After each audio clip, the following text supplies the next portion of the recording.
صلاة وسلاما على رسولنا المصطفى وحبيبنا المجتبى صلى الله عليه وسلم وبعد. فأعوذ بالله من الشيطان الرجيم. بسم الله الرحمن الرحيم. كتب عليكم الصيام كما كتب على الذين من قبلكم لعلكم تتقون. صدق الله العظيم. وقال نبينا صلى الله عليه وسلم: إنما الأعمال بالنيات وإنما لكل امرئ ما نوى إلى آخر الحديث أو كما قال عليه الصلاة والسلام.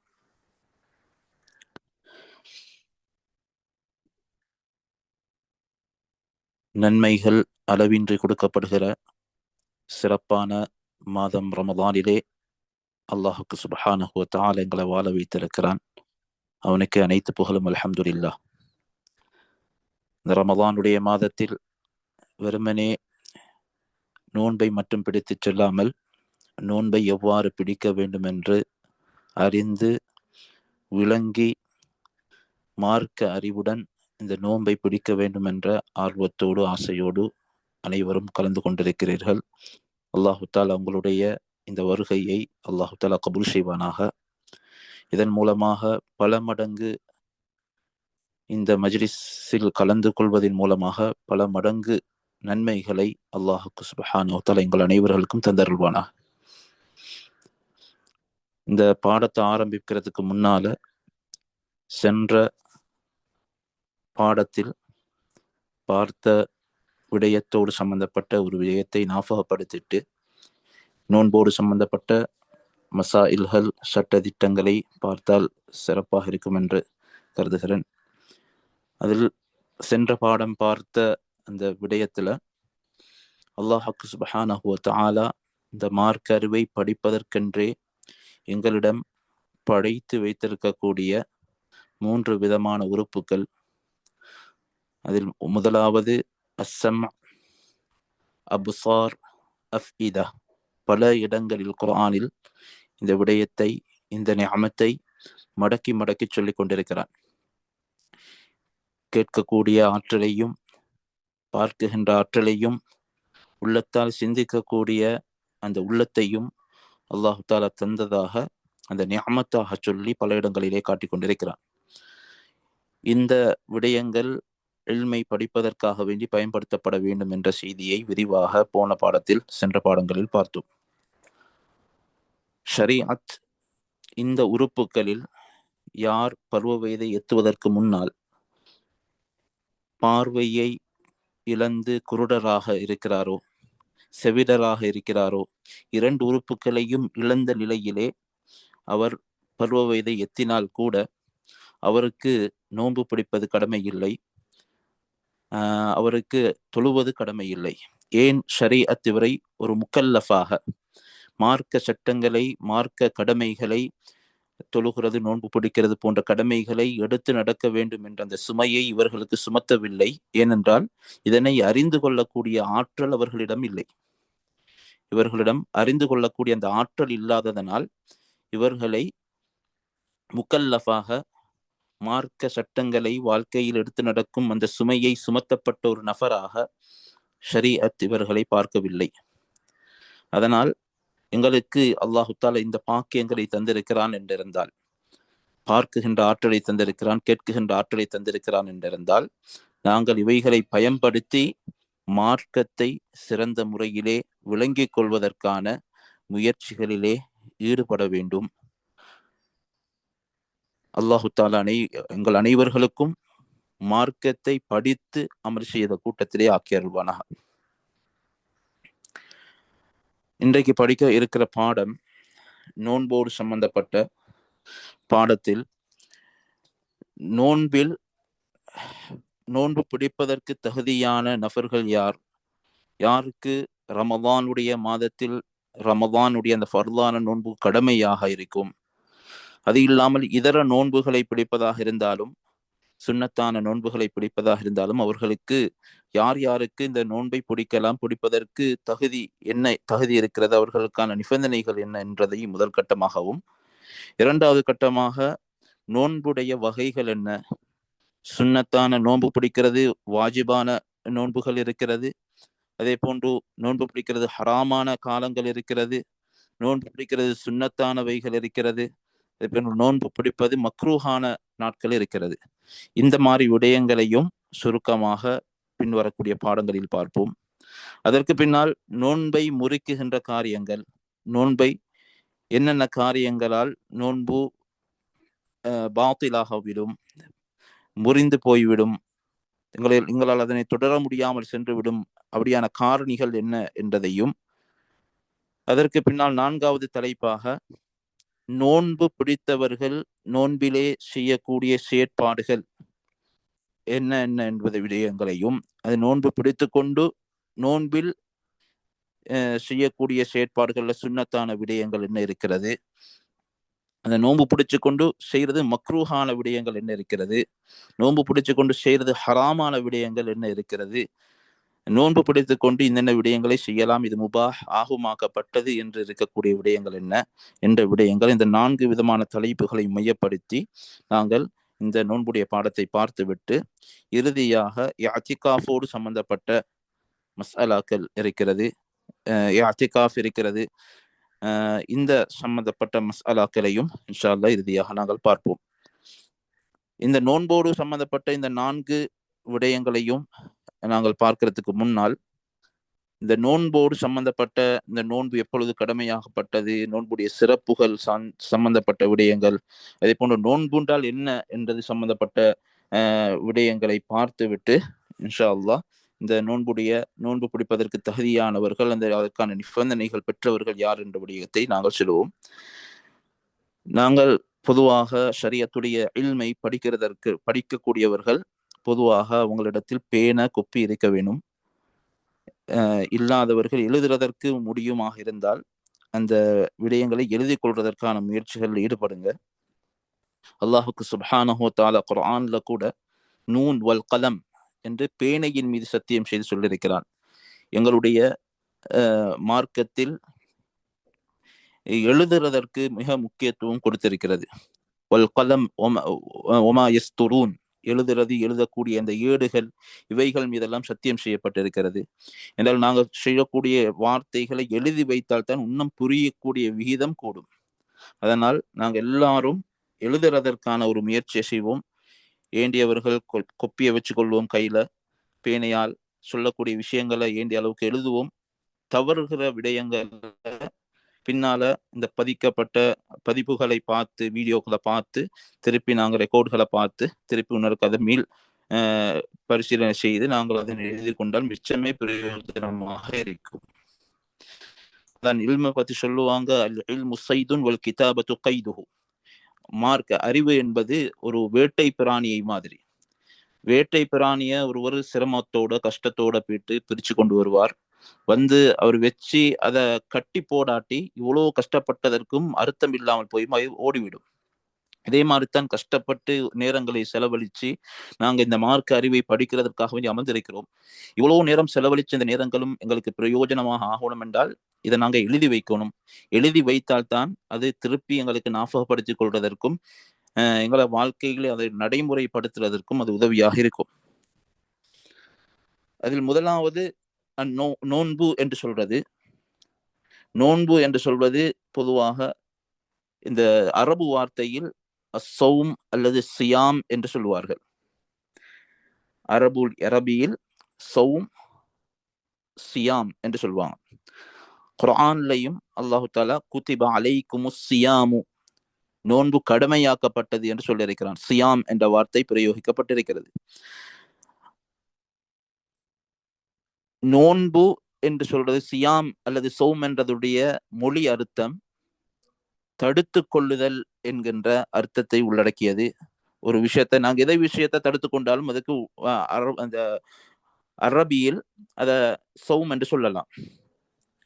நாங்க பேசுறதை தடுத்து கொண்டாலும் அத சௌம் என்று சொல்லலாம். அதனாலதான் மரியம் அலைஹிஸ்ஸலாத்து வஸ்ஸலாம் அவங்களுடைய சம்பவத்துல இன்னி நதர்து லிர்ரஹ்மானி சௌமா, நான் என்னுடைய ரஹ்மானிடம் பேசுவதை விட்டும் தடுப்பதாக நான் நேர்ச்சை வைத்திருக்கிறேன்.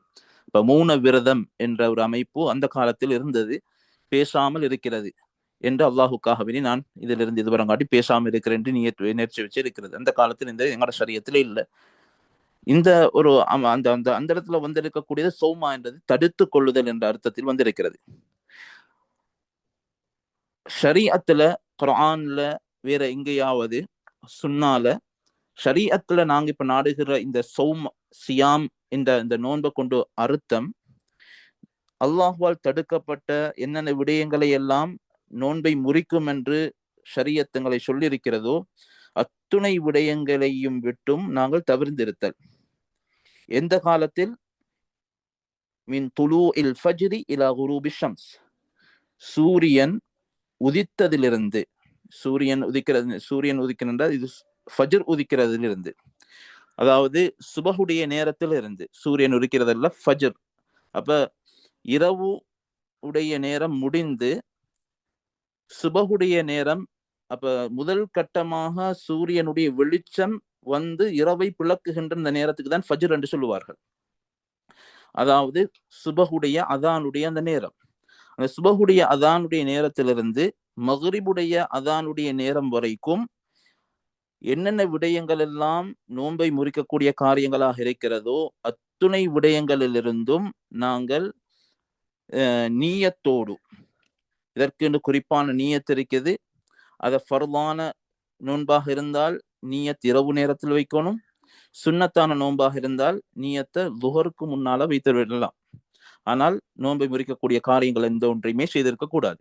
இந்த குறித்த நீயத்தோடு இந்த பகல் பொழுது சுபஹுடைய அதானிலிருந்து மக்ரிபுடைய அதான் வரைக்கும் இருக்கக்கூடிய அந்த காலப்பகுதிகளில் எந்த ஒரு நோன்பை முறிக்கக்கூடிய காரியங்களையும் செய்யாமல் இருப்பதுதான் நோன்பு என்று சொல்லுவோம். சௌம் அல்லது சியாம் என்று ஷரியத் எங்களுக்கு சொல்கிறது. இதற்கான ஆதாரம் என்னவென்றால், இந்த நோன்பு பிடிப்பதற்கான ஆதாரம் அல்லாஹு தாலா குர்ஆனில் சூரத்துல் பக்ராவில 183வது வசனத்திலே சொல்கிறான், யா அய்யுஹல்லதீன ஆமனு குதிப அலைக்குமுஸ் ஸியாமு கமா குதிப அலல்லதீன மின் கப்லிக்கும். உங்களின் மீது இந்த நோன்பு, மேற்கு சொல்லப்பட்ட அந்த வரைவிலக்கண அடிப்படையில் இருக்கக்கூடிய அந்த நோன்பு உங்களுக்கு கடமையாக்கப்பட்டிருக்கிறது, இதற்கு முன்னால் உள்ள சமுதாயத்துக்கு கடமையாக்கப்பட்டது போன்று, லஅல்லக்கும் தத்தகூன், நீங்கள் தக்குவாதாரிகளாக மாறுவதற்கு என்று சொல்லப்பட்டிருக்கிறது. நோன்பு பிடிப்பது என்பது கடமை, வாஜிப். ரமதானுடைய மாதத்தில் நோன்பு பிடிப்பது வாஜிபாக இருக்கிறது. இப்ப ரமதானுடைய மாதத்தில் நோன்பு பிடிக்கிறது வாஜிப், இது கடமை என்பதை யார் மறுப்பார்களோ அவர்கள் காஃபிராகி விடுவார்கள். இதால் பொதுவாக அனைவர்களுக்குமே தெரிந்த ஒரு விடயம்தான் ரமதான் மாதத்தில் நோன்பு பிடிக்கிறது வாஜிப் என்பது. இதை ஒருத்தர் மறுத்தால் குர்ஆனை மறுப்பவராக ஆகிவிடுவார், அவர் காஃபிராக மாறிவிடுவார். அதே போல ஒருத்தர் நோன்பு பிடிக்கிறார் இல்லை, ரமதானுடைய காலத்தில் இருந்து அவர் பொடுபோக்காக நோன்பு பிடிக்காமல் அவர் இருந்தால் ஷரீஅத்துடைய பார்வையில் அவர்கள் என்ன செய்யப்படுவார்கள் என்றால் சாப்பாடு கொடுக்கப்பட மாட்டார்கள். இது முஸ்லிம்களுடைய ஆட்சி காலமாக, ஆட்சி அமைப்பாக இருந்தால் ஹலீஃபாவின் மூலமாக அவர் என்ன செய்யப்படுவார்? தடுக்கப்படுவார். அவருக்கு எந்த ஒரு குடிப்பும் எந்த ஒரு சாப்பாடும் அவருக்கு கொடுக்கப்பட மாட்டாது. அவர் நோம்பாளியை போன்ற ஒரு தோற்றத்திலே தான் அவரை வைக்கப்படும். ஒருவர் நோன்பை விட்டிருக்கிறார் என்ற செய்தி எத்தி வைக்கப்பட்டால் அவருக்கு எந்த ஒரு சாப்பாடையும் கொடுக்காமல் அவரை சிறையில் அடைத்து, அவருக்கு எந்த ஒரு சாப்பாடையும் கொடுக்காமல் குடிப்பையும் கொடுக்காமல் அவர் அப்படியே அடைத்து வைக்கப்படுவார். அவர் நோன்பாளியுடைய தோற்றத்தை மக்கள் மத்தியில காற்ற அந்த பார்த்தால் அவர் நோன்பாளி மாதிரி தான் இருப்பார். எந்த ஒரு சாப்பாடும் அவருக்கு கொடுக்கப்பட மாட்டாது. இது ஷரியத் அந்த அளவுக்கு இதை கட்டாயப்படுத்தி பொதுபோக்காக அவர் விட்டால் அவர் காஃபிராக மாட்டார். ஆனால் அவர் ஒரு பாரிய ஒரு குற்றவாளியாக, தண்டனைக்குரிய ஒரு குற்றத்தை செய்தவராக அவர் கருதப்படுவார். அது இந்த நோன்பு கடமையாக்கப்பட்ட காலம் எப்ப, எந்த வருடத்தில் இந்த நோன்பு கடமையாக்கப்பட்டது என்றால் ஹிஜ்ரி 2, நபி அவர்கள் ஹிஜ்ரத் செய்ததற்கு பின்னால், ஹிஜ்ரத் செய்து 2 வருடங்களில் தான் இந்த நோன்பு கடமையாக்கப்பட்டது. ஷாபானுடைய மாதம், ஷாபான், ரஜப், ஷாபான், ரமதான், அடுத்த ஷவ்வால். அப்ப இந்த ரமதானுக்கு முந்தைய மாதத்தில் தான் இந்த நோன்பு கடமையாக்கப்பட்டது, 2வது ஹிஜ்ரி 2. நபி ஸல்லல்லாஹு அலைஹி வஸல்லம் அன்னவர்கள் கிட்டத்தட்ட 9 ரமதான்களில் நோன்பு நோட்டிருக்கிறார்கள். அந்த 9 ரமதான்களிலும் 8 ரமதான்கள் 29 நாட்களில் முடிவடைந்திருக்கிறது. ஒரே ஒரு ரமதான் மாத்திரம்தான் 30 நாட்களாக பூர்த்தி செய்து நபி ஸல்லல்லாஹு அலைஹி வஸல்லம் அன்னவர்கள் நோன்பு நோட்டிருக்கிறார்கள். ஏன் நபி அவர்கள் பிடித்த எல்லா மாதங்களும் 29ஆக முடிந்திருக்கிறது. அதில் ஒன்றே மாதம் மட்டும்தான் 30ஆக பூர்த்தியாக்கப்பட்டதற்கான காரணத்தை, அதனுடைய ஹிக்மத்தை, அதற்குரிய நுட்கத்தை உலமாக்கள் பேசுகின்ற பொழுது சொல்கிறார்கள். ஏனென்றால் பொதுவாக நீங்க 29 நோன்பு பிடித்தாலும் அது பரிபூரணமான ஒரு மாதத்துடைய நன்மையை பெற்றவர்களாகத்தான் ஆகுவார்கள். அப்ப 30 நாட்களாக பூர்த்தியானாலும் 29 நாட்களாக அது பூர்த்தியானாலும் அது இரண்டுமே சமமான ஒரு அந்தஸ்தில் தான் இருக்கும். அது இரண்டுக்கும் மத்தியில் ஏற்றத்தாழ்வுகள் ஏற்பட மாட்டாது என்பதை வழங்கப்படுத்துவதற்காக வேண்டி இவ்வாறு அல்லாஹு தஆலா நபி அவர்களுக்கு ஏற்படுத்தியிருக்கிறான் என்றும் சில அறிஞர்கள் இதற்கான விளக்கங்களை சொல்லியிருக்கிறார்கள். இந்த ரமதான் மாதம் என்று சொல்றது அரபு மாதத்தில் முஹர்ரம், சஃபர், ரபீஉல் அவ்வல், ரபீஉல் ஆஹிர் என்கின்ற இந்த மாதங்களில் 9வது மாதமாக இது அமைந்திருக்கிறது. இந்த 9வது மாதங்களாக இருக்கக்கூடிய இந்த ரமதான், ஏன் இந்த மாதத்துக்கு ரமதான் என்ற பெயர் சூட்டப்பட்டிருக்கிறது என்றதையும் அறிஞர்கள் 2 விதமான காரணங்களை சொல்லியிருக்கிறார்கள். ரமதான் என்று சொல்றது ரம்தா என்கின்ற வார்த்தையிலிருந்து எடுக்கப்பட்டது. ரம்தா என்று சொன்னால் ஷித்தத்துல் ஹர், கடுமையான சூடு என்ற அர்த்தத்தை உள்ளடக்கியது. இந்த ரமதானுக்கு பேர் சூட்டிய அந்த காலப்பகுதியில், இந்த மாதங்களுக்கு பேர் சூட்டிய அந்த காலப்பகுதியில், ரமதான் என்ற மாதத்துக்கு பேர் சூட்டக்கூடிய அந்த காலப்பகுதியில் அந்த ரமதான் என்ற மாதம் சூடு இருக்கிற மாதமாக, இந்த கடினமான உஷ்ணங்களை வெளிப்படுத்துகிற கடினமான சூடுடைய மாதமாக இருந்ததனால் அதற்கு அந்த காலநிலைக்கு ஏற்றாற்போல் ரம்தா என்ற வார்த்தை, கடினமான சூடு என்ற வார்த்தையிலிருந்து எடுத்து ரமதான் என்று இதற்கு பேர் சூட்டினார்கள் என்ற ஒரு கருத்து சொல்லியிருக்கிறார்கள். அதே போல இந்த ரமதானுக்கு இன்னொரு காரணம் சொல்றாங்க. ஏன் என்றால் இது யுர்மிதுல் துனூப், பாவங்களை சுட்டு எரிக்கிறது. பாவங்களை சுட்டெரிக்கக்கூடியதாக இந்த மாதம் இருப்பதனால் இதற்கு ரமதான் என்ற பெயர் சூட்டப்பட்டதாக 2 காரணங்கள் சொல்லப்பட்டிருக்கிறது.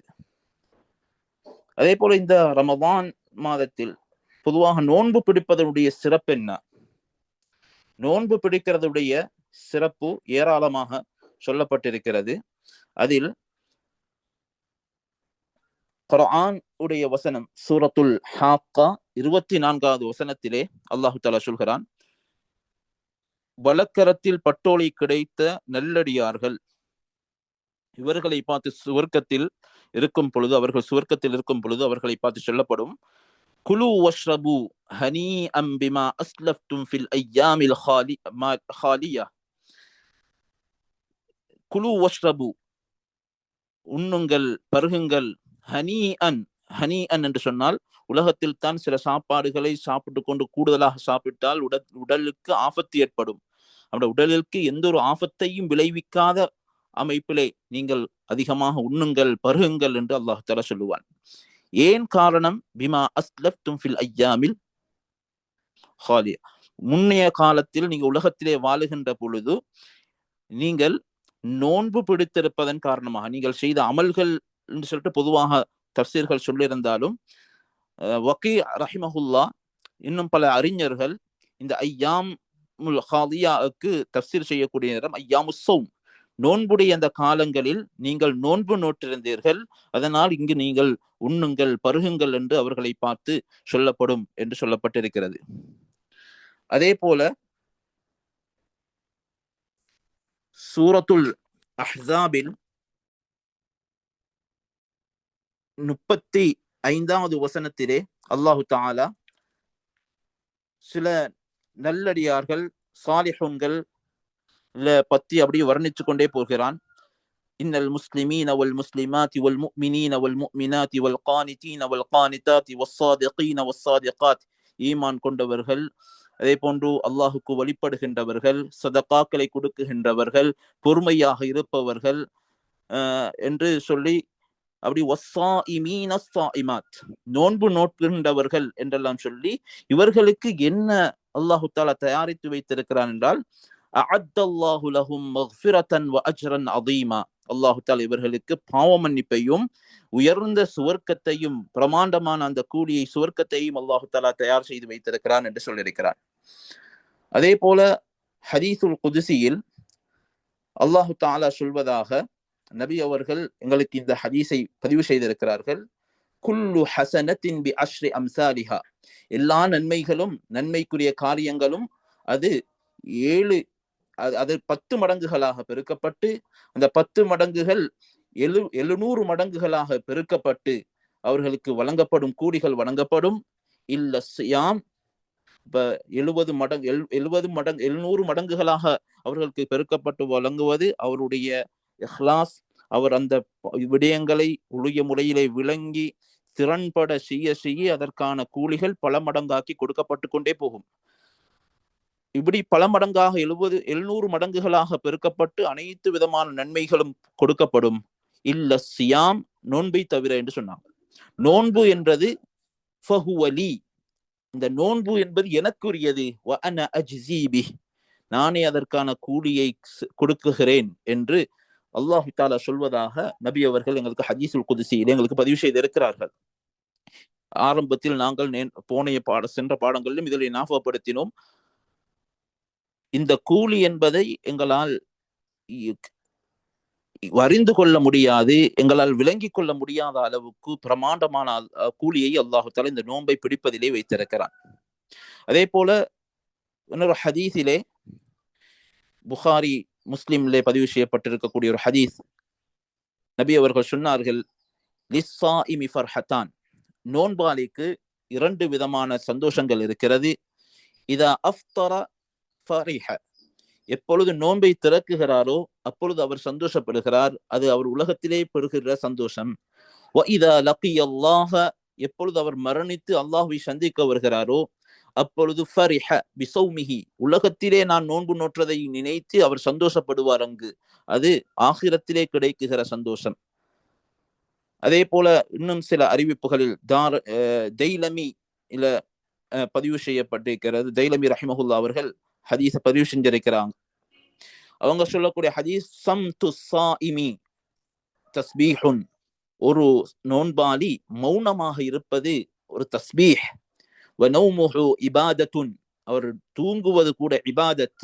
வ துஆஉஹு முஸ்தஜாப், அதே போன்று அவருடைய துஆ அல்லாஹ்விடத்திலே ஏற்றுக்கொள்ளப்படக்கூடியதாக இருக்கும்.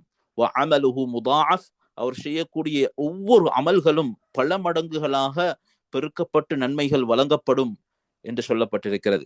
அதே போன்று அஸ்ஸியாமு ஜுன்னஹ், இன்னும் சில அறிவிப்புகளில் அஸ்ஸியாமு ஜுன்னஹ், நோன்பு என்பது எங்களை பாவத்திலிருந்து தடுக்குகிற ஒரு கேடயமாக இருக்கிறது. வஹிஸ்னுன் ஹசீனும் மினன் நார், நரகத்திலிருந்து பாதுகாக்கக்கூடிய ஒரு பாதுகாப்பான ஒரு கோட்டையாக இந்த நோன்பு இருக்கிறது என்றெல்லாம் நபி அவர்கள் எங்களுக்கு இதனுடைய சிறப்புகளை ஏராளமாக எங்களுக்கு சொல்லி தந்திருக்கிறார்கள். அதே போல இந்த நோன்போடு சம்பந்தப்பட்ட சிறப்புகளை பார்த்தோம். இந்த நோன்போடு தொடர்புடைய மசாயில்கள்ல நாங்க பார்க்க இருக்கிற முதலாவது மசாலாக்கள், நோன்பு யாருக்கு கடமையாகும்? ரமதானுடைய மாதத்தில் நோன்பு பிடிப்பது யாருக்கு கடமையாக இருக்கும் என்றால், இந்த விடயத்துல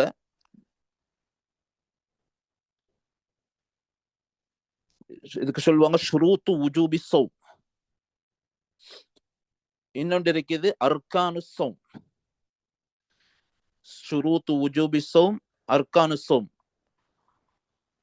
இரண்டுமே கிட்டத்தட்ட கட்டாயம் செய்ய இருக்க வேண்டிய விடயங்கள் தான்.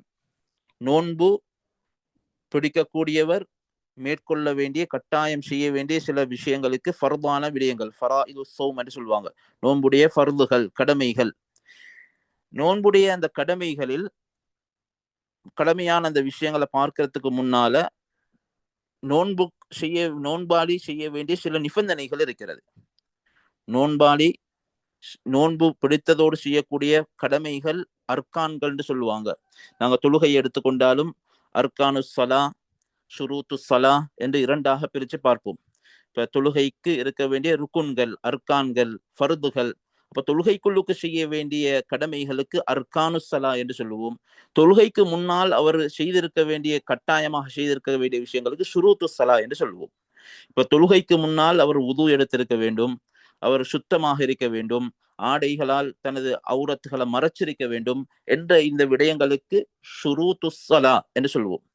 அப்ப தொழுகைக்குள்ளுக்கு வந்ததற்கு பின்னால் தொழுகைக்குள்ளுக்கு இவர் சூரத்துல் ஃபாத்திஹா ஓதுறது கடமை, அதே போன்று ருக்கு செய்யணும், சுஜூத் செய்யணும் என்று இப்படியெல்லாம் சொல்றது, இதெல்லாம் அர்கான் என்று சொல்லுவோம். ரெண்டுமே கடமைதான், கட்டாயம் செய்ய வேண்டிய விஷயங்கள் தான்.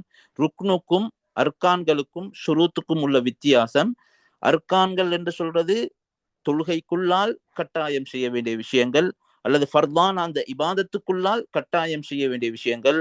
ஷுரூத்துகள் என்று சொல்றது அந்த ஃபர்தான இபாதத்துகளுக்கு வெளியே, அதை செய்வதற்கு முன்னால் அவர் கட்டாயம் அது பரிபூர்ணமாக இருந்ததற்கு பின்னால் தான் அந்த இபாதத்துக்குள்ளுக்கே அவருக்கு நுழையலாம்.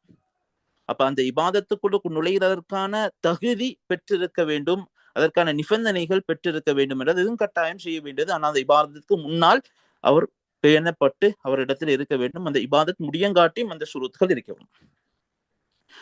இந்த அமைப்புல இருக்கக்கூடிய இந்த ஷுரூத்துகள் அர்கான்கள். இந்த ஷுரூத்துகள் என்று சொல்ற ஷுரூத்து ஸௌம் என்றால் நோன்பு பிடிப்பதற்கு முன்னால் அவரிடத்திலே இந்த விடயங்கள் இருந்தால்தான் அவருக்கு நோன்பே கடமையாகும். அப்ப இந்த விடயங்கள் இல்லாமல் அவருக்கு நோன்பு கடமையாக மாட்டாது. அப்படியாப்பட்ட விடயங்கள்ல முதலாவது ஷுரூத்து உஜூபி ஸௌம்ல முதலாவது இஸ்லாம். இந்த விடயங்களை கட்டாயம் பதிவு செஞ்சு கொள்ளுங்க. எழுதி எழுதி பார்க்குகின்ற பொழுதுதான் தெளிவாக ஆகும் இந்த விடயங்கள். அதுல முதலாவது அல் இஸ்லாம், முஸ்லீமாக இருத்தல். இப்ப நோன்பு ஒருவருக்கு கட்டாயமாக வேண்டும் என்றால் அவரிடம் இருக்க வேண்டிய நிபந்தனைகள் முதலாவது அவர் முஸ்லீமாக இருக்க வேண்டும். இப்ப முஸ்லீமாக இருக்க வேண்டும் என்று நீங்க எழுதினால் அதுக்கு கீழால இப்ப காஃபிராக இருந்தார். இப்ப காஃபிராக இருந்தார் என்றால், முஸ்லீம் இல்ல, அவர் காஃபிராக இருக்கிறார் என்றால் அவருக்கு நோன்பு பிடிப்பது வாஜிப் இல்ல, கடமை இல்லை.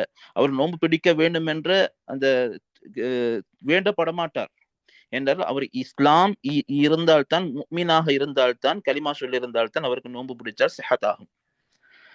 அப்படி இருந்தாலும் ஆனாலும் காஃபிர்கள் கியாமத்துடைய நாளையில நோன்பு பிடிக்காததற்காகவே தண்டிக்கப்படுவார்கள். அல்லாஹு தாலா தொழுகையோடு சம்பந்தப்பட்ட விஷயத்துல குர்ஆன்ல சொல்கிறான், மா சலக்கக்கும் ஃபீ ஸகர் காலூ லம் நகு மினல் முஸல்லீன். காஃபிர்களை பார்த்து அல்லாஹ் தாலா சொல்லுவான், கியாமத்துடைய நாளையில் கேட்பான், உங்களை இந்த சக்கர் என்ற நரகத்திலேயே கொண்டு வந்து சேர்த்தது, நுழைவித்தது எது என்று கேட்ட நேரத்தில் அவர்கள் சொல்லுவார்கள், நாங்கள் உலகத்திலே தொழக்கூடியவர்களாக இருக்கவில்லை. அப்ப அவர்கள் தொழாததற்காக வேண்டியும் ஆகிரத்தில் தண்டிக்கப்படுகிறார்கள். ஆனால் உலகத்திலே அவர்கள் தொழுகையை நிறைவேற்ற வேண்டும் என்றால் முஸ்லீமாகத்தான் அவர்கள் தொழுகையை நிறைவேற்ற வேண்டும். முஸ்லீமாக இல்லை என்றால் அவர்களுக்கு தொழுகை கடமை. அதே போன்றுதான் நோன்பும் முஸ்லீமாக இருக்க வேண்டும். முஸ்லீமாக அவர் இல்லாவிட்டால் அவர் தொழுதால் தொழுக கூட மாட்டாது, அவர் சிஹத் ஆக மாட்டாது, அவருக்கு வாஜிபும் ஆகாது. முதல் கட்டமாக அவருக்கு தொழுக வாஜிபாகிறதுக்கு முன்னால் அவர் முஸ்லீமாக ஆக வேண்டும். அடுத்தது இரண்டாவது பகுதி, காஃபிர்கள்ல இன்னொரு பகுதி இருக்கிறார்கள், இஸ்லாத்துக்குள்ளுக்கு வந்துவிட்டு முர்த்தத்தாகி போனவர்கள். அல்லாஹ் அதிலிருந்து எங்கள் அனைவரையும் பாதுகாப்பானா. முர்த்தத்தாகி மதம் மாறியவர்கள், இவர்கள் மதம் மாறிய காலங்களில் என்னென்ன தொழுகையெல்லாம் ஃபர்லான தொழுகைகளை தவறவிட்டாரோ அத்துணை தொழுகைகளையும் திருப்பி அவர் இஸ்லாத்துக்குள்ளுக்கு வந்தால் அவைகள் அனைத்தையும் கலா செய்வது அவருக்கு வாஜிப். ஆனால் காஃபிர்கள் குஃபுர்லே இருந்துவிட்டு, அவர்களுடைய நிராகரிப்பிலே இருந்துவிட்டு அவர்கள் இஸ்லாத்துக்குள்ளுக்கு வந்தால், இஸ்லாத்துக்குள்ளுக்கு வருவதற்கு முன்னால் இருந்த தொழுகைகளை அவர்கள் கலா செய்ய வேண்டிய அவசியம் இல்லை. ஆனால் இஸ்லாத்துக்குள்ளுக்கு வந்து முர்த்தத்தாகி மதம் மாறி அவர்கள் போய்விட்டு திருப்பி இஸ்லாத்துக்குள்ளுக்கு வந்தால் அவர்கள் விடுபட்ட தொழுகைகளை கலா செய்ய வேண்டும். இது முதலாவது நிபந்தனை முஸ்லீமாக இருத்தல். இரண்டாவது நிபந்தனை புலூ, பருவ வயதை எத்திருத்தல். பருவ வயதை எத்திருப்பது என்பது இரண்டாவது நிபந்தனை. அவருக்கு தொழுகை, இந்த நோன்பு பிடிப்பது வாஜிபாகிறதுக்கான இரண்டாவது நிபந்தனை. அப்ப பருவ வயதை எத்தாதவர் ஒரு சிறிய பிள்ளையாக இருக்கிறார். சிறிய பிள்ளையாக இருந்தால் அவருக்கு நோன்பு பிடிக்கிறது கடமையாக மாட்டாது. பருவ வயதை எத்தாத சிறிய பிள்ளையாக இருந்தால் அவருக்கு நோன்பு பிடிக்கிறது வாஜிப் இல்லை. வாஜிப் இல்லாமல் இருந்தாலும் எப்பொழுது ஒரு சிறிய பிள்ளை 7 வயதை எத்துகிறதோ, 7 வயதை பூர்த்தியாக ஆக்கி அந்த சின்ன பிள்ளைக்கு நோன்பு பிடிக்கக்கூடிய சக்தியும் இருந்தால் அந்த பிள்ளைக்கு பொறுப்பாக இருக்கக்கூடிய தந்தையினர், தாயினர், இந்த அவருக்காக பொறுப்பாக இருக்கக்கூடிய அந்த வலி தந்தை அந்த பிள்ளைய நோன்பு பிடிக்க சொல்லி ஏவுறது சொன்னார். இந்த நோன்பு பிடிக்க சொல்லி ஏவனும் யாரு? அந்த வாப்பா. இப்ப நோன்பு பிடிக்க சொல்லி அவர் ஏவுறது அவருக்கு வாஜிப் என்று சொல்லுவாங்க. யாருக்கு வாஜிப்? வலிக்கு நோன்பு பிடிக்க சொல்லி சொல்லணும். அப்ப சிறிய வயசுல இருந்தே அந்த புள்ளைய நோன்பு பிடிக்கிறதுக்காக வேண்டி பழக்கிறது. ஆனால் அந்த சின்ன புள்ள பார்க்கணும், அது நோன்பு பிடிக்கிறதுனால அது கஷ்டப்படும் என்றிருந்தால் அதுக்கு ஏவக்கூடாது. அது அந்த அமைப்பில் அதுக்கு அந்த தத்ரீப் கொடுக்கணும், பயிற்சிகள் கொடுக்கணும். ஆரம்ப கட்டம் அந்த புள்ளைய வச்சுத்தான் வாப்பா அதற்கான முடிவை எடுக்கணும். புள்ளை இந்த நோன்பு பிடிக்கிறதுக்கான சக்தி பெறமாட்டது என்று இருந்தால், அதுக்கு பிள்ளைக்கு நோன்பு பிடிக்கக்கூடிய சக்தி இல்லை என்றிருந்தால் அந்த புள்ளைய நோன்பு பிடிக்க சொல்லி அதை வற்புறுத்தவும் கூடாது, இதுல கூடாது. ஆனா அந்த பிள்ளைக்கு நோன்பு பிடிக்கிறது கடமை இல்லை. ஆனா வாப்பா அவர் நோன்பு பிடிக்க சொல்லி சொல்றது அவருக்கு வாப்பாக்கு கடமை. அந்த வலிக்கு நோன்பு பிடிக்க சொல்லி சொல்றது கடமையாக இருக்கும். இப்ப இந்த புள்ள 10 வயதை எத்துவிட்டால் காயம் வராத அமைப்பில் அந்த புள்ளைக்கு நோன்பு பிடிக்காட்டி, சொல்லியும் பிடிக்காட்டி, காயம் வராத அமைப்புல அடிச்சு அதை நோன்பு பிடிக்க வைக்கிறது அந்த வாப்பாவுக்கு கடமையாக இருக்கும். அதுலயும் குறிப்பாக சொல்லுவாங்க, அடிக்கிறதுக்கு முன்னால வேண்டிய அளவுக்கு நாங்க தர்கீப் பண்ணி இப்படி செஞ்சால் நாங்க இப்படி உங்களுக்கு இப்படி ஏற்பாடு செஞ்சு தாரோம், கிஃப்ட் தாரோம் என்று சொல்லி அந்த மாதிரி அவங்கள தர்கீப் பண்ணி செய்யலும் என்றால் அந்த அமைப்பிலையும் அவங்கள இந்த நோன்புக்காக வேண்டி பழக்கிறது மிச்சமே வரவேற்கத்தக்க ஒரு விடயமாக இருக்கும். இரண்டாவது விஷயம் சொன்னோம், பருவ வயதை எத்திருத்தல். மூன்றாவது நிபந்தனை, நோன்பு கடமையாகுவதற்கான மூன்றாவது நிபந்தனை அக்ல், புத்தி சுவாதீனம் உடையவராக, சீரான புத்தி உடையவராக இருத்தல். சீரான புத்தி உடையவராக இருத்தல் என்று சொல்வதனால் யாரெல்லாம் சீரான புத்தி சுதாதீனம் அற்றவராக, சீரான புத்தி இல்லாதவராக இருக்கிறார்களோ அவர்களுக்கு நோன்பு பிடிப்பது கடமை இல்லை. சில காரணங்களினால் எங்களுக்கு என்ன செய்யும், அப்ப புத்தி நீங்கக்கூடிய அமைப்பு இருக்கும். உதாரணமாக மயக்கம் ஏற்படுதல். இப்ப மயக்கம் ஏற்படுவதன் மூலமாக எங்களுடைய அக்ல், எங்களுடைய புத்தி சில கட்டங்களில் சில காலப்பகுதிக்கு நீங்கி இருக்கும். மயக்கம் தெளிந்ததோடு எங்களை சீரான ஒரு அமைப்புல எங்களை புத்தி உண்டாகிவிடும். இப்ப இந்த மயக்கத்தில் இருப்பவர்களுக்கும் நோன்பு பிடிப்பது கடமை இல்லை என்று சொல்லுவாங்க. இப்ப இரவு மூலாக மயக்கத்திலே இருக்கிறார், ஃபஜ்ருடைய அதானும் கேட்டுவிட்டது, அப்போ மயக்கத்திலே இருக்கிறார் என்றால் இப்ப இவருக்கு இரவு நேரத்திலே அவர் நியத்தும் வைத்திருக்க வேண்டும். இப்ப நோன்பு பிடிக்க இயலாது. இப்ப இவருக்கு நோன்பு பிடிக்கிறது வாஜிப் இல்லை. இப்ப இந்த நோன்பை அவர் பின்னால கதா செய்வார். மயக்கத்தில் இருப்பவர், அவருக்கு நோன்பு மயக்கத்தில் இருக்கும் நிலையில் ஃபஜ்ருடைய நேரம் அந்த நாள்ல நோன்பு பிடிக்கிறது கடமை இல்லை. இப்ப அவருக்கு இவர் அந்த நோன்பு விடுபட்ட அந்த நோன்பை அந்த மயக்கம் தெளிந்து பிற்காலங்கள்ல அவர் என்ன செய்வார், ரமதான் அல்லாத காலங்களில் அந்த ஃபர்லான் அந்த நோன்பை கதா செய்து கொள்வார். இப்ப புத்தி சுதாதீனமற்ற இந்த பைத்தியக்காரர்கள், இவர்கள் போன்ற இருப்பவர்கள், இவர்களுக்கு நோன்பு வாஜிப் இல்லை. அவர் நோன்பு விட்டதற்காகவே பைத்தியம் தெளிந்து விட்டால் கூட அவர் நோன்பை கதா செய்ய வேண்டிய அவசியமும் அவங்களுக்கு இல்லை. ஆனால் இந்த மயக்கத்தோடு இருப்பவர்கள் அவர்களுக்கு விடுபட்டதற்காக வேண்டி அவர் என்ன செய்யணும், கட்டாயம் அவருடைய நோன்பை கதா செய்ய வேண்டும். இப்ப சில நேரத்தில் நோன்பு பிடிச்சிருப்பார், நோன்பு பிடித்திருந்து இடையில அவருக்கு மயக்கம் வந்திருக்கும். இப்ப இடையில அவருக்கு மயக்கம் வந்திருந்தால் இப்ப அவருக்கு பிரச்சனை இல்லை, அவரு என்ன செய்யலாம், அவருடைய நோன்பு தொடரலாம். ஒரு ஒரு லஹ்வா, ஒரு இந்த வினாடி சரி அவரு மயக்கம் தெளிந்திருந்தால் போதும் அவருடைய நோன்பு சரியாகிறதுக்கு. இப்ப மயக்கத்தோடு இருக்கவருடைய அந்த விஷயத்தை கொஞ்சம் தெளிவாக பார்க்கணும். மயக்கத்தோடு இருக்கிறவர் அவர் என்ன செய்கிறார், இரவு முழுக்க அவரு சிலர்கள் கோமா ஸ்டேஜ் வரைக்கும் போயிருப்பாங்க, அவர் மயக்கத்திலேயே இருப்பாங்க, அவங்க என்ன செய்யறேன்னு சொல்லிட்டு அவருக்கு தெரியாம இருக்கும். இப்ப இப்படியாக இருக்கிறவங்க இவங்கள மயக்கத்துல முழுமையாக அவர் இருந்தார்னு சொன்னால் இப்ப அவருக்கு அந்த நோன்பை பிடிக்கிறது அவருக்கு கடமையும் இல்லை, அவருக்கு என்ன செய்யணும், திருப்பி அவரு கதா செய்ய வேணும், அந்த விடுபட்டதை கதா செய்யணும். இப்ப நோன்பு இரவு நேரத்துல இருந்தார், தெளிவாகத்தான் இருந்தார், அவர் நோன்பை பிடிச்சார், ரைட்டா. இப்ப ஃபஜ்ருக்கு முன்னாலேயே அவருக்கு என்ன செஞ்சிருச்சு, நோன்பை பிடிச்சிட்டார். அந்த சுபஹுடைய அதான் கேட்கறதற்கு முன்னால் அவருக்கு மயக்கம் ஏற்பட்டு திருப்பி எழும்பினாரு. மகரிபுடைய அதானுக்கு பின்னால்தான் அவருக்கு மயக்கம் தெளிஞ்சிச்சு. அந்த பகலுடைய எந்த ஒரு காலப்பகுதியிலும் அவர் மயக்கம் தெளிஞ்சிருக்கல, ஒரு வினாடி ஒரு செகண்ட் கூட அவர் மயக்கம் தெளிஞ்சிருக்கல.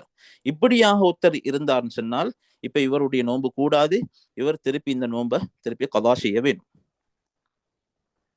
அடுத்தது மயக்கத்தோடு இருப்பவர் நோன்பு பிடிச்சிருக்கிறார், துஹர் வரங்காட்டியும் அவர் மயக்கம் ஏற்பட தெளிவாகத்தான் இருந்தார்.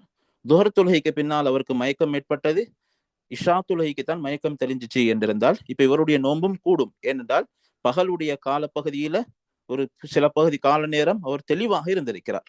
இப்ப இவருடைய நோன்பு செஹத்தாகும், எந்த ஒரு பிரச்சனையும் இல்லை. அப்ப புத்தி சுதாதீனம் உடையவராக இருக்க வேண்டும் என்றது ஒரு நிபந்தனை. அதோட சம்பந்தப்பட்ட மற்ற தகவல்களையும் நாங்க பார்த்தோம். அடுத்த பகுதி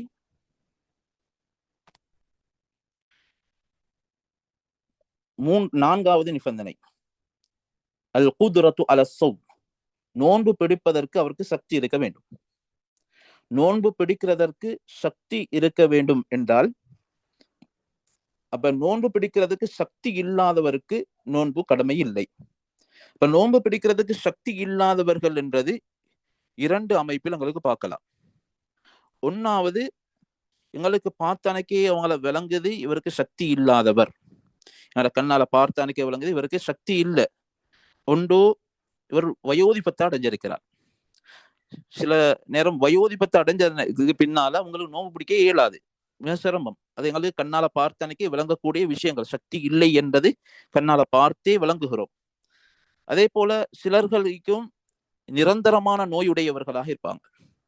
நிரந்தரமான நோய் என்றால் அவர்களுடைய நோய் குணப்படுத்த முடியாது என்று சொல்லப்பட்ட இவருடைய நோய் இதுக்கு பின்னால் குணப்படுத்தவே முடியாது என்று வைத்தியர்கள் மூலமாக அறிவிக்கப்பட்டிருக்கக்கூடிய நிரந்தரமான நோய் உடையவர்கள்.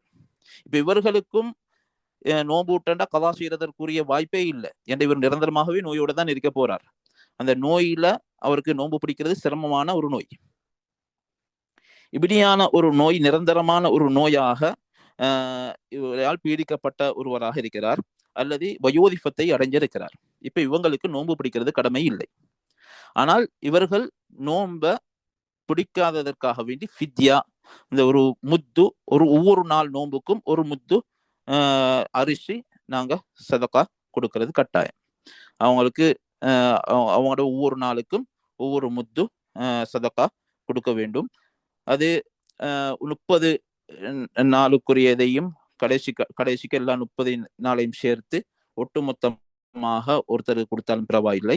அதுக்கு ஏற்ற மாதிரி ஒவ்வொரு நாளும் ஒவ்வொரு முத்து ஒருத்தருக்கு கொடுத்தாலும் பிரச்சனை இல்லை. அது எப்படியும் அதை எங்களுக்கு செஞ்சு கொள்ளலாம். அடுத்தாவது, வெளிரங்கத்துல பார்க்குகிற பொழுது அவர் சக்தி உடையவர் தான், ஆனால் ஷரீஅத் இவரை இயலாதவராக ஆக்கியிருக்கிறது. இவரை பிடிக்க கூடாது என்று ஷரீஅத் தடுத்திருக்கிறது. அப்படியானாக்கள் யாருண்டா, மாதவிடாய் ஏற்பட்டிருக்கக்கூடிய பெண்கள், பிள்ளை பேறு ஏற்பட்டிருக்கக்கூடிய பெண்கள். இவர்கள் உண்மையிலே உடல் வலிமை இருக்கிறது, நோன்பை பிடிக்கலாம். ஆனால் ஷரீஅத் இவர்களை பிடிக்கிறதை தடுத்திருக்கிறது, இவர்கள் பிடிக்கிறத ஹராமாக ஆக்கியிருக்கிறது. அதனால் இவர்கள் பிடிக்காம இருக்கிறார்கள். இப்படியானவர்களும் இயலாதவர்களில் சேருவார்கள். இவருக்கு ஷரீஅத் ரீதியாக சக்தி இல்லாதவர்கள், நோன்பு பிடிப்பதற்கு ஷரீஅத் ரீதியாக சக்தி அற்றவர்கள், ஆனால் உடல் வலிமை இருக்கிறது, இவர்களுக்கு நோன்பு கடமையாக மாட்டாது. அப்ப நான்காவது விடயம் அல் குத்ரத்து அல ஸௌம், நோன்பு பிடிப்பதற்கு சக்தி பெற்றிருக்க வேண்டும். முதலாவது முஸ்லிமாக இருக்க வேண்டும், இரண்டாவது பருவவேதை எத்திருக்க வேண்டும், மூன்றாவது புத்தி சுதாதீனம் உடையவராக சீரான புத்தியுடையவராக இருக்க வேண்டும், நான்காவது நோன்பு பிடிப்பதற்கு சக்தி பெற்றிருக்க வேண்டும், ஐந்தாவது அவர் ஊரில் இருக்கக்கூடியவராக இருக்கணும், பிரயாணத்தில் இருக்கக்கூடாது. பிரயாணம் என்று சொல்லும் பொழுது சாதாரண சின்ன பிரயாணம் அல்ல, எங்களுக்கு தொழுகையை சுருக்கி தொழ முடியுமாக இருக்கிற, சுருக்கி தொழுகிறதுக்கு அனுமதிக்கப்பட்டிருக்கக்கூடிய அமைப்பில் இருக்கிற பிரயாணம். கிட்டத்தட்ட 83 கிலோமீட்டர்கள் தூரம். இப்ப சிலர்கள் 83 சிலர்கள் 81, சிலர்கள் 89 சொல்லுவாங்க. இதுல மாற்று கருத்துகள் வருவதற்கான காரணம் என்னன்னா, இது 2 மர்ஹலான்னு தான் சொல்லப்பட்டிருக்குது. என்னோட ஹதீஸ்கள்ல பார்த்தால் 2 மர்ஹலாவுடைய தூரம் நாங்கள் பிரயாணம் செய்தால்தான் எங்களுக்கு சுருக்கி தொழலாம் என்று வந்திருக்கும். இந்த 2 மர்ஹலான்னு சொல்றது அந்த காலத்தில் இருந்த கூடிய நாள் அளவை வச்சு, அவங்களுடைய போற அளவு, அவங்களுடைய கால் எட்டுகளை வச்சு அது அமைக்கப்பட்ட ஒரு முறை. இப்ப அந்த முறைப்படி நாங்க இங்க பாக்குறது சிரமம். அதை இந்த கிலோமீட்டருக்கு கன்வெர்ட் பண்ணக்கூடிய நேரம், கிலோமீட்டருக்காக வேண்டி மாற்றக்கூடிய நேரம் எங்களுக்கு என்ன செய்யும், அதுல சில மாற்றங்கள் ஏற்படுகிறது, சில வித்தியாசங்கள் ஏற்படுது. அதை வச்சுத்தான் என்ன செஞ்சிருக்கிறாங்க, இது சிலர்கள் 81, சிலர்கள் 83. அது பொதுவான ஒரு அதிகமான உலமாக்கள் சொல்லக்கூடிய கருத்து 83 கிலோமீட்டர்கள். இந்த 83 கிலோமீட்டர் தூரம் பிரயாணம் செய்யக்கூடிய ஒரு நபராக இருக்கிறார் என்றிருந்தால், இவர் பிரயாணத்தை ஃபஜ்ருக்கு முன்னால ஆரம்பிச்சிருக்க வேண்டும். பிரயாணத்தை ஃபஜ்ருக்கு முன்னால ஆரம்பிச்சு அவரு ஊர் எல்லையை தாண்டி இருக்க வேண்டும். ஃபஜ்ருக்கு முன்னால் ஊர் எல்லையை தாண்டிட்டார், 83 கிலோமீட்டர் அளவு தூரம் பிரயாணம் செய்கிறார் என்றிருந்தால் இவருக்கு நோன்பு பிடிக்கிறது கடமை இல்லை. அவருக்கு நோன்பை விடலாம். ஆனாலும் அவருடைய விடயத்துல சொல்லுவாங்க, அவருக்கு நோன்பை பிடிச்சு அப்படி அந்த பிரயாணம் செய்யறவருக்கு அவர் நோன்பை பிடிச்சு கொண்டு இருக்கலாம், அவருக்கு ஒரு கஷ்டமே இல்லை என்றால் அவருக்கு நோன்பு பிடிக்கிறது தான் சிறந்தது. ஆனால் அப்படி அவர் அதுல நோன்பு பிடிக்கிறதுனால அவருக்கு உடல் ரீதியாக அந்த கஷ்டங்கள் ஏற்படும் என்றிருந்தால் அவருக்கு நோன்பை விடுகிறது அவருக்கு சிறந்ததாக இருக்கு. இது 5வது நிபந்தனை. 6வது நிபந்தனை ஆரோக்கியம் பெற்றவராக இருத்தல். ஆரோக்கியம் பெற்றவராக இருத்தல் என்றால், சில நேரம் ஆரோக்கியம் இல்லாமல் நோயாளியாக இருந்தால் என்றால் அவருக்கு நோன்பு பிடிக்கிறது கடமையாக மாட்டாது. இப்ப நோயாளி என்கின்ற பொழுது அவருடைய நோய் குணப்படுத்த முடியுமாக இருக்கிற நோய். அப்ப பின்னால இவர் குணமாகும். இப்பக்கும் நோயாளியாக இருக்கிறார், பின்னுக்கு அவருடைய குணம் ஏற்படும், ஆரோக்கியமாக மாறலாம் உடைய வாய்ப்புகள் இருக்கக்கூடிய ஒரு நோயாளி. இப்ப இப்படியாக இருக்கிற நோயாளி, இவருக்கு எப்பொழுது நோன்ப விடுகிறதுக்கு அனுமதி என்றால், இவர் நோன்பு பிடிக்கிறதின் மூலமாக இவருடைய நோய் அதிகரிக்கும் அல்லது குணமாகிறது தாமதமாகும் என்ற பயம் அவருக்கு இருக்கும் என்றிருந்தால் இப்பொழுது அவருக்கு என்ன செய்யலாம், நோன்பை விடுவதற்கு ஷரீஅத் அனுமதி கொடுத்திருக்கிறது. இந்த நிபந்தனைகள், இந்த 6 நிபந்தனைகளும் பரிபூர்ணமாக இருப்பவர்களுக்கு தான் நோன்பு வாஜிபாக மாறும். 1வது முஸ்லிமாக இருத்தல், பருவ வயதை எத்திருத்தல், புத்தி சுதாதீனமுடையவராக இருத்தல், நோன்பு பிடிப்பதற்கு சக்தி பெற்றவராக இருத்தல், அடுத்தது அவர் இந்த பிரயாணம் தூர பிரயாணங்கள் செய்யாமல் தூர பிரயாணங்களில் ஈடுபடாதவராக இருத்தல், அதேபோல ஆரோக்கியமான ஒருவராக இருத்தல். இந்த நிபந்தனைகள் பூரணமாக இருந்தவர்களுக்கு நோன்பு பிடிப்பது கடமையாகும். இப்ப உங்களுக்கு சிலவர்களுக்கு கேள்வி வரலாம், அப்ப சிறிய பிள்ளை ஒருத்தர் இருக்கிறார், பருவ வயதை எத்தாத தமீஸுடைய பிள்ளை, அப்ப பகுத்தறிவு நல்லது கெட்டதை பிரிச்சறியக்கூடிய ஆற்றல் இருக்குது, அவரே சாப்பிடுவார், அவராகவே அவருடைய சொந்த வேலைகளை செய்யக்கூடிய ஒரு அமைப்புல இருக்கக்கூடிய தமீஸ அடைஞ்ச ஒருவர் இருக்கிறார். இப்ப இவரு நோன்பு பிடிச்சால் நோன்பு கூடும், ஆனா அவருக்கு வாஜிப் இல்லை. அதே போல பிரயாணத்தில் இருக்கிறவர் நோன்பு பிடிச்சால் நோன்பு கூடும், ஆனா அவருக்கு வாஜிப் இல்லை. அப்ப நோயாளியாக இருக்கிறவர் நோன்பு பிடிச்சார், ஆனா நோன்பு கூடும், ஆனா அவருக்கு வாஜிப் இல்லை என்ற அமைப்பை நாங்க புரிஞ்சு கொண்டால் மிச்சம் பிரயோசனமாக இருக்கும். இந்த விடயங்களை இன்னும் நாங்க எழுதி சொன்ன விஷயங்களை எழுதி இன்னும் ஆழமாக அதை பதிவு வச்சு கொண்டோம்னால் இன்னும் தெளிவாக ஆகும். இது சம்பந்தப்பட்ட கேள்விகள் எதுவும் இருக்கும் என்றிருந்தால் உங்களுக்கு அனுப்பப்பட்டிருக்கக்கூடிய இந்த வாட்ஸ்அப் நம்பருக்கு நீங்க அதை அனுப்பி நீங்க அதை கொஞ்சம் தெளிவுகளை பெற்றுக்கொள்ளலாம். இதெல்லாம் பேசினமோ கேட்டமோ அதை மூத்து வரைக்கும் அமல் செய்யக்கூடிய தௌஃபீக அல்லாஹ்வுக்கு சுப்ஹானஹு வ தஆலா எனக்கும் உங்களுக்கும் தந்தருள்வானாக. சுப்ஹானல்லாஹி வ பிஹம்திஹி சுப்ஹானக்கல்லாஹும்ம வ பிஹம்திக் அஷ்ஹது அல்லா இலாஹ இல்லா அன்த